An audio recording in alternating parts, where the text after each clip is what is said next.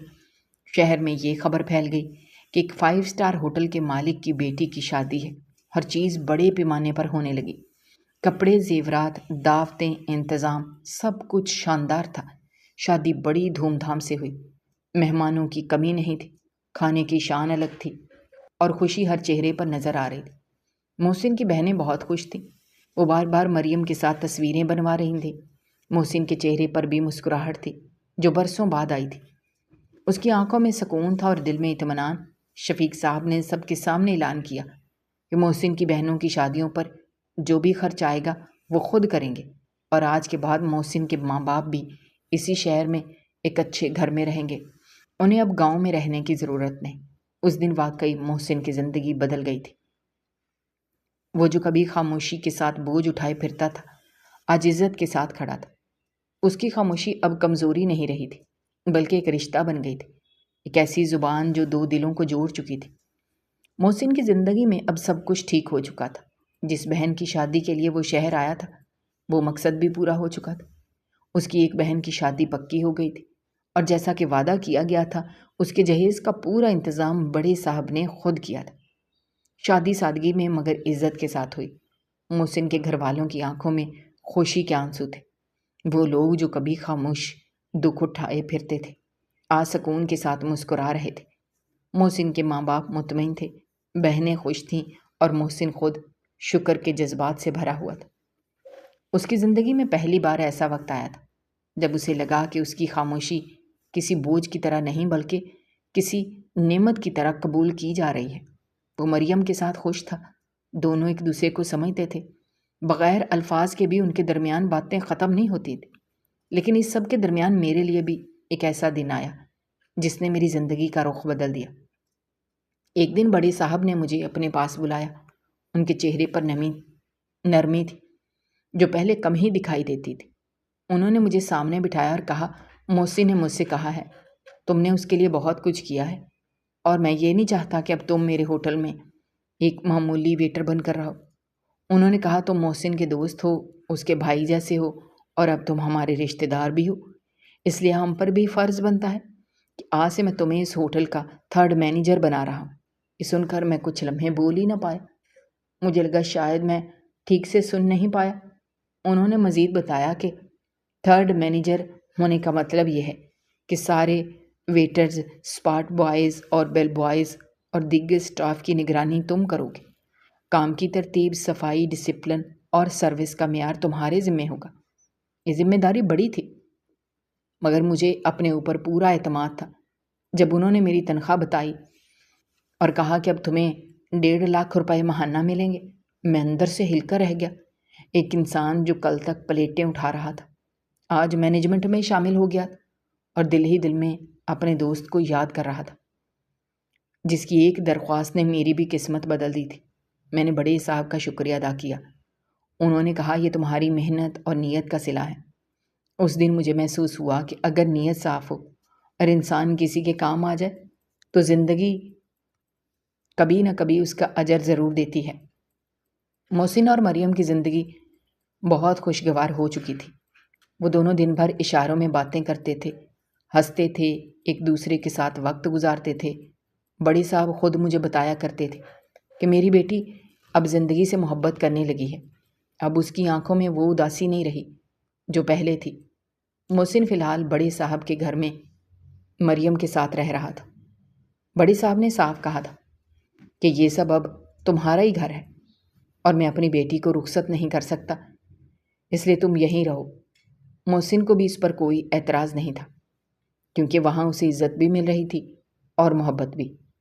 محسن کے ماں باپ کے لیے شہر میں ایک چھوٹا سا مگر اچھا گھر خریدا گیا۔ وہ وہاں رہ رہے تھے۔ محسن اکثر ان سے ملنے جاتا تھا اور وہ بھی مریم کو بہت پیار کرتے تھے۔ محسن کی امی نے تو مریم کو اپنی بیٹیوں کی طرح مان لیا تھا۔ مریم کی زندگی میں ماں کی جو کمی تھی وہ آہستہ آہستہ پوری ہو رہی تھی۔ وہ اب اکیلی نہیں تھی، اس کے پاس ایک ماں بھی تھی، ایک ہم سفر بھی تھا اور ایک ایسا گھر تھا جہاں اسے خاموشی کے باوجود سمجھا جاتا تھا۔ اب سب خوش تھے، بڑے صاحب مطمئن تھے کہ ان کی بیٹی محفوظ ہے۔ محسن خوش تھا کہ اسے وہ سب ملا جس کا اس نے کبھی خواب بھی نہیں دیکھا تھا۔ اس کے گھر والے خوش تھے اور میں خود شکر گزار تھا کہ ایک دوست کی مدد کرتے ہوئے میری اپنی زندگی بھی سنور گئی۔ جب کبھی میں ہوٹل کے ہال میں کھڑا ہو کر سب کو کام کرتے دیکھتا ہوں تو مجھے وہ دن یاد آتا ہے جب ایک خاموش انسان دروازے پر کھڑا مہمانوں کا استقبال کر رہا تھا اور کسی کو اندازہ نہیں تھا کہ اس خاموشی میں کتنی تقدیریں بدلنے والی ہیں۔ انسان کی اصل پہچان اس کی زبان نہیں بلکہ اس کا کردار ہوتا ہے۔ دنیا اکثر انہی لوگوں کو کمزور سمجھ لیتی ہے جو بول نہیں سکتے یا اپنے جذبات لفظوں میں بیان نہیں کر پاتے، مگر حقیقت یہ ہے کہ ایسے لوگ دل سے جیتتے ہیں اور دل سے بات کرتے ہیں۔ خاموشی کمزوری نہیں ہوتی بلکہ بعض اوقات یہ سب سے بڑی طاقت بن جاتی ہے۔ کسی کی مدد کرتے وقت فائدہ نقصان نہیں دیکھنا چاہیے۔ محسن کی مدد ایک دوست نے صرف دوستی کے جذبے سے کی تھی، مگر اس نیکی کا اثر صرف محسن تک محدود نہیں رہا بلکہ کئی زندگیاں بدل گئیں۔ ایک بیٹی کو نئی زندگی ملی، ایک باپ کو سکون ملا اور ایک دوست کو عزت اور مقام نصیب ہوا۔ یہ سبق بھی بہت اہم ہے کہ دولت ہر مسئلے کا حل نہیں ہوتی۔ پیسے سے سہولت تو خریدی جا سکتی ہے مگر احساس، محبت، سمجھ اور اپنائیت نہیں۔ بولنے کی صلاحیت نہ ہونا ایک آزمائش ہو سکتی ہے مگر اگر ساتھ دینے والا ہو تو یہی آزمائش نعمت بن جاتی ہے۔ ہمیں دوسروں کی مجبوریوں کو سمجھنا چاہیے۔ ہر انسان کسی نہ کسی آزمائش سے گزر رہا ہوتا ہے۔ اگر ہم سختی کے بجائے نرمی اختیار کریں تو شاید کسی کی ٹوٹی ہوئی زندگی جڑ جائے۔